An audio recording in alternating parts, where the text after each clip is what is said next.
You're always emitting information. Everything physical is always emitting information. If you're animated with life, you're emitting energy and information.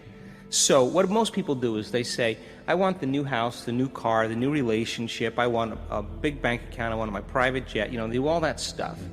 And then they visualize that, but when they visualize it, they never get in touch with how it would feel if it happened.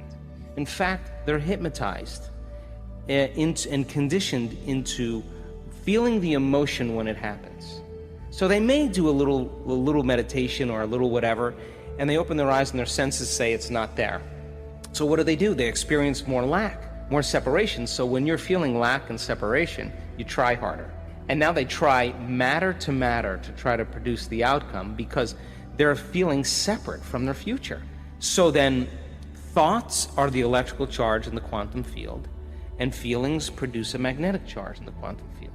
And how you think and how you feel broadcasts electromagnetic energy that influences every single atom in your life. The thought sends the signal out, and the feeling draws the experience back to you. So then if the person is living in anger, impatience, resentment, frustration, and they're holding the intention of their future, that's mind and body in opposition. There's no vibrational match between anything in their future because they're saying, why hasn't it happened? And they're waiting for their healing to begin so that they feel gratitude. They're waiting for their success to feel abundant or empowerment. They're waiting for their new relationship to feel love. Well, that's the old model of reality of cause and effect, Newtonian physics, waiting for something outside to change how we feel inside. And if you're living in that lack and you consciously or unconsciously know that you're creating your future, you're creating more lack. And if you're reacting to the people and conditions in your life that are all known to you, then your thoughts and feelings are equal to everything that you know. You keep creating the same life. So then, if you have to truly change, then close your eyes, disconnect from the environment, sit your body down, and don't get up and do anything. Don't be in the program of the future, the past, and relax into the present moment. And now, teach your body emotionally what that future feels like before it happened. Now, why? Well, the stronger the emotion you feel from the future you're creating, the more you're going to pay attention to the pictures in your mind. And you're going to begin to remember your future. And biologically, it's the same as remembering your past. So then you have to stay in the feeling of that future in order for you to be aligned to that destiny. And if you lose the feeling because of traffic or a coworker and you start feeling another emotion, you just disconnected from the energy of your future. Now you're back to the energy of your past. And if you tell me it's because of that person that caused it, I'm going to say, oh, you're back to the unconscious program of being a victim. You're telling me that you're allowing something or someone outside of you to control how you feel and how you think. And that's a program. So then it takes great consciousness. It takes great work. So when there's a vibrational match between your energy and it's synchronized with some potential in the quantum field, now you no longer have to go anywhere to get it.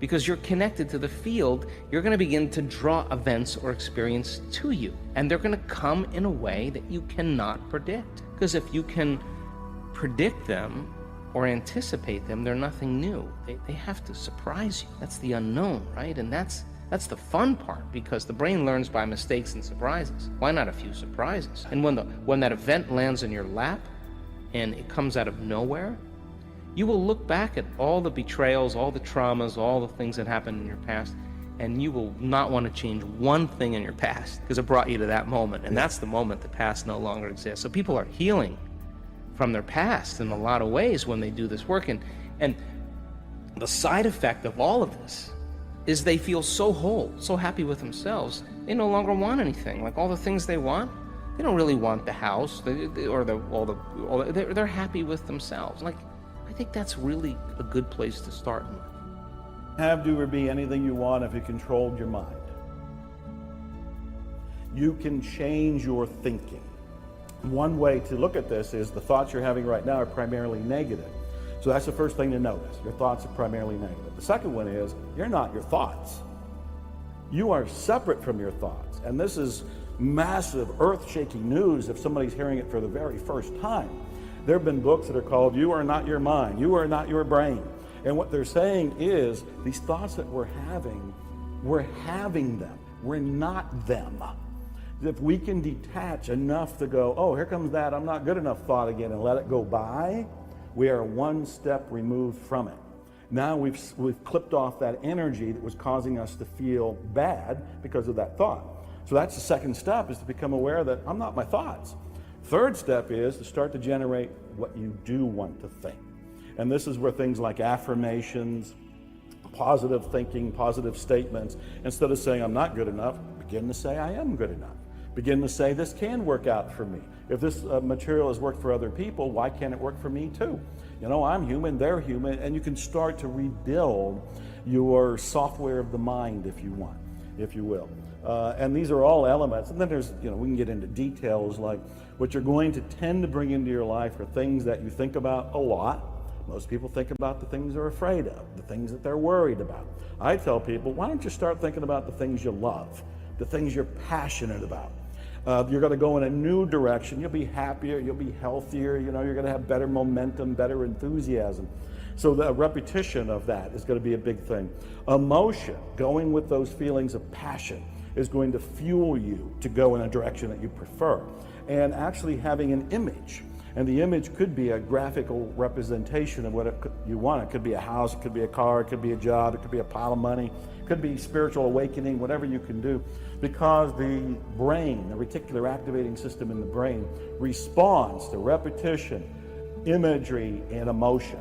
So all of this is in the direction of, it's like a condensed course on how to redirect your life, but becoming aware that you're not your thoughts, those negative thoughts, you can let them go. You can start to create new thoughts. You can actually aim where you want to go by choosing what you want, getting an image of what you want, fueling it with passion and love, and then you can start to create it almost organically and automatically.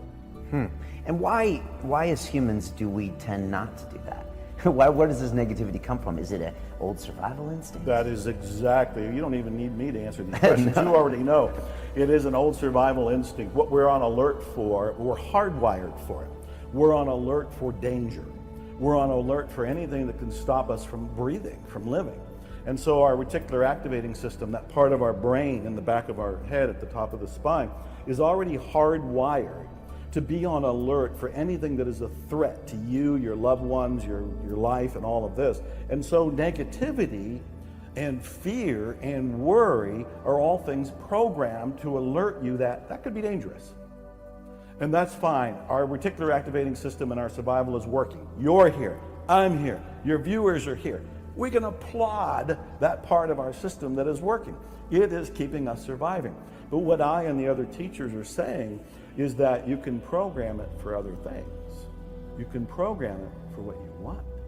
So if you do want more wealth, or you want the romance, or you want the health, or you want the house, or the job, or a spiritual awakening, or fill in the blank, you follow the same principles that have been used to keep you surviving, but you use it for these things that you would like to have, do, or be in your life. Okay. Talking about imagery, because this is interesting. So if I want something, I need to actually conjure up and create an image like a vision board, or just have something in my mind I'm associating with that future outcome? Well, it's both. And what I look for is some sort of, I call it a graphical representation of what you want. And a vision board is a very popular way of doing it, because a vision board is pretty much like a big poster board, and people have cut out pictures of what they want. So I had a ride over here in a Mercedes. So if I wanted a Mercedes, I might go on Google and conjure up a bunch of different, search for a bunch of different images, find one that really makes me excited, print it, cut it out, and put it on the vision board. And if there was a particular house, like you lived in San Diego at one point, there's some wonderful mansions and old style Mediterranean homes near the water. And if I wanted one of those, I'd find some sort of image of it, cut it out, and put it on the vision board. The idea is I don't want to just think it. I need to communicate to my subconscious mind that this is my next desire. And so if I can see the image of it and see it a lot, that's the repetition part of it, I will be communicating to my mind that this is what I would like to attract into my life. And so vision boards are very popular, and I tell people your vision board can be on your phone, it can be on your refrigerator, it can be something that's on your dashboard, it can be something that's by your bathroom, bedroom mirror, any number of these. You want to see it, you want to stumble across it. So it's not just thinking about it, because your mind can just go off in a different direction and bring you a different image, you need to be reminded of it. You want to put that up there and say, there's that house, there's that car, there's that bank account, whatever it happens to be. Okay. And should I have different images for different parts of my goals, like a house maybe, or certain thing in my business, or certain thing for my relationships, or my body, or? Yeah, that is a great question. There's mixed information on that. My own view is focus on one thing at a time. If you focus on one thing at a time, you are a missile targeted and sending a powerful signal right into your subconscious mind. There's no confusion. It's like, I want this car. That's it. I don't think there's anything wrong with having like a master vision board and all the different things you were just referring to are there. So there could be the romance in the house and a boat and whatever it happens to be. Could be all on there. But I think it's wiser and more powerful, more effective, more efficient, and accelerated to pick one thing at a time. When I reflect over my own life and my greatest accomplishments, I believe they came when I was really focused. When I said, I'm writing this book, or I'm recording this music, or I'm going after this car, or I want this kind of awakening, and that was the primary focus, I would get it fast. His mind is only operating from previous programming.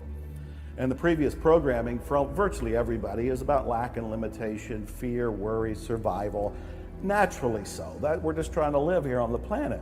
But what I and other people are saying is, look, you can not only survive, you can thrive, you can prosper, you can have an exhilarating life. You just have to do a little work. And the little work is about looking at your beliefs, because my rule of thumb is you change your beliefs, you get a different reality.